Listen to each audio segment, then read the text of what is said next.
अब तक की डिटेल्स के साथ दोस्तों आपके जहन में ये सवाल भी ज़रूर आना चाहिए और आता भी होगा कि जिस तरह इसराइल की मदद करने के लिए अमेरिकी और बरतानवी जंगी जहाज, जंगी तैयारे, शिप्स पहुंच गए हैं, ऐसे ही गजा की, फ़लस्तीन की मदद के लिए अरब ममालिक क्यों नहीं आते?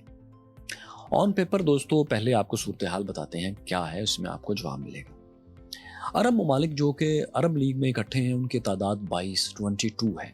इन 22 ममालिक का कुल जोग्राफिया, total area 13 million square kilometre बनता है, कोई 1 करोड़ 30 लाख मुरब्बा किलोमीटर, जबकि इसराइल का महज 20,770 मुरब्बा किलोमीटर, 20,077 स्क्वायर किलोमीटर।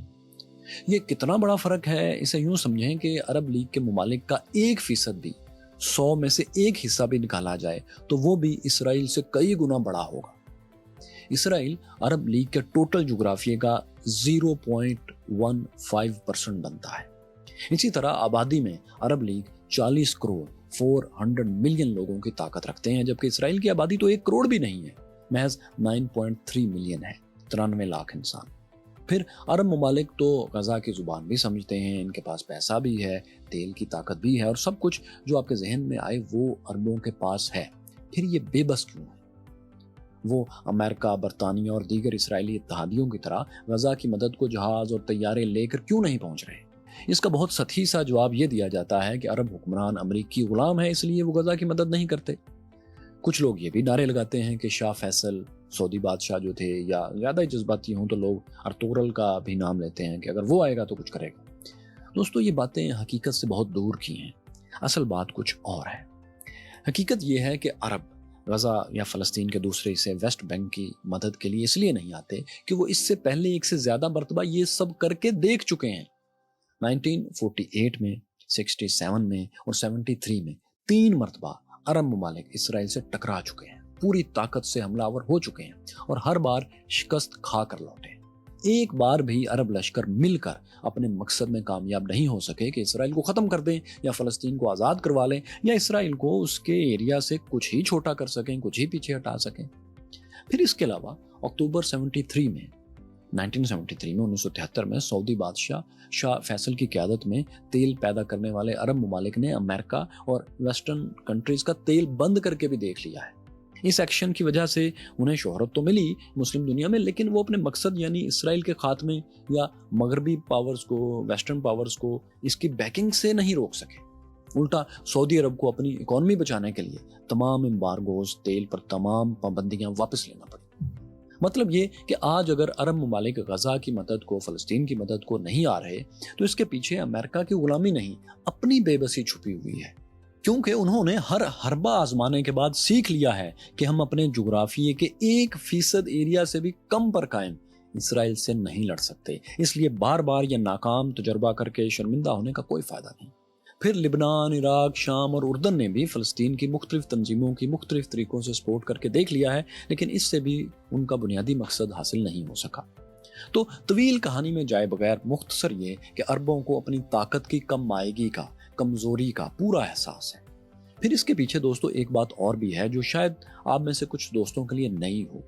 वो ये कि अरब ममालिक अब फ़लस्तीन के मसले को अपने पाँव की जंजीर समझने लगे हैं। जी हाँ, बिल्कुल ऐसा है। अरब हुकूमतों की दिलचस्पी फ़लस्तीन में ख़त्म हो चुकी है। इसकी एक बड़ी वजह हमास है। हमास वो तंजीम है जिसे अरब ना निगल सकते हैं ना उगल सकते हैं। वो इसलिए कि अरब हुक्मरान हमास को अरब तंजीम नहीं बल्कि ईरानी बैग्ड फाइटर ग्रुप समझते हैं, ईरानियों की प्रॉक्सी समझते हैं। फिर अरबों ने अपनी तमाम तारीख से इसराइल और फ़लस्तीन के मसले का जो हल समझा है अब तक कि फ़लस्तीन और इसराइल 2 अलग आज़ाद रियासतें वजूद में आ जाएं और दोनों एक दूसरे को तस्लीम कर लें, हमास इस फॉर्मूले को बिल्कुल नहीं मानती। वो सारे इसराइल को ख़त्म करने का नारा लगाती है, जैसे इसराइली राइट विंग सारे फ़लस्तीन को ख़त्म करने का नारा लगाते हैं। अब यही नारा ईरान लगाता है और यही ईरानी बैक्ड हिजबुल्लाह लगाती है कि हम पूरे इसराइल को ख़त्म करना चाहते हैं। सो अरब ममालिक के लिए बहुत बड़ा सियासी मसला है कि वो अरब सरजमीन को और फ़लस्तीन के अरबों को तकलीफ में तो नहीं देख सकते, लेकिन इसका जंग के अलावा जो हल उनके पास है उसे ईरानी बैक्ड मिलिटेंट तंजीम हमास कबूल करने को तैयार नहीं। यानी अरबों के नज़दीक अरबों का मसला अजमियों ने, फारसियों ने हाईजैक कर लिया है। यही वजह है कि अरब हुक्मरान अब फ़लस्तीन के मसले का हल इस तरह चाहते हैं कि रास्ते से हमास तो पहले एक तरफ हो जाए, اور آپ کو بتائیں دوستوں کہ صورتحال عربوں کے لیے مزید کمپلیکس اس طرح ہو جاتی ہے کہ فلسطین میں اور خاص طور پر غزہ کی پٹی میں حماس کو واقعی عوامی حمایت زیادہ حاصل ہے۔ ابھی واشنگٹن انسٹیٹیوٹ کے سروے کے مطابق ویسٹ بینک، ایسٹ یروشلم اور غزہ تینوں جگہ جو کہ مل کے فلسطین بنتے ہیں، یہاں حماس کی مقبولیت باقی فلسطینی دھڑوں سے زیادہ ہے۔ پھر آپ جانتے ہیں کہ لاسٹ الیکشن جو 2006 میں ہوئے تھے وہ بھی حماس نے جیتے تھے۔ یہ ہے دوستو وہ بنیادی وجوہات جن کی وجہ سے عرب ممالک کی فوجیں اس وقت حرکت میں نہیں آتی جب غزہ پر اسرائیل کی فورسز اٹیک کے لیے آ جاتی ہیں، کیونکہ وہ خود کو حماس اور ایرانی گیمز کا ہوسٹیج نہیں بنانا چاہتے۔ پھر کچھ دوستو یہ بھی خیال کرتے ہیں کہ پاکستان غزہ یا فلسطین کی مدد کو کیوں نہیں جاتا۔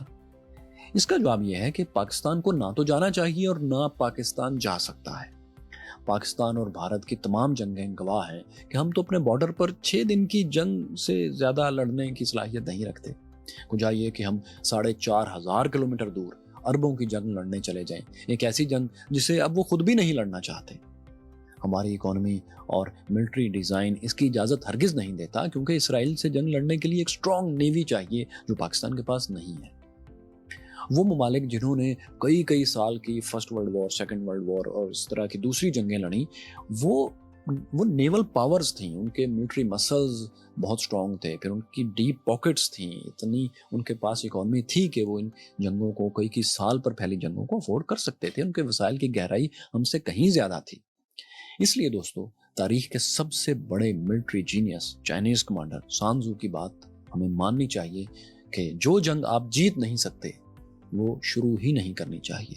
اور سان تزو کا یہ سبق بھی ہمیں خاص طور پر یاد رکھنا چاہیے کہ اصل فتح یہ ہے کہ ہم اپنے ملٹری اور سفارتی اور اکنامک مسلز، معاشی مسلز اتنے طاقتور رکھیں کہ دشمن ہم سے لڑائی کا جب بھی سوچے تو پلاننگ کے مرحلے میں ہی ارادہ بدل لے۔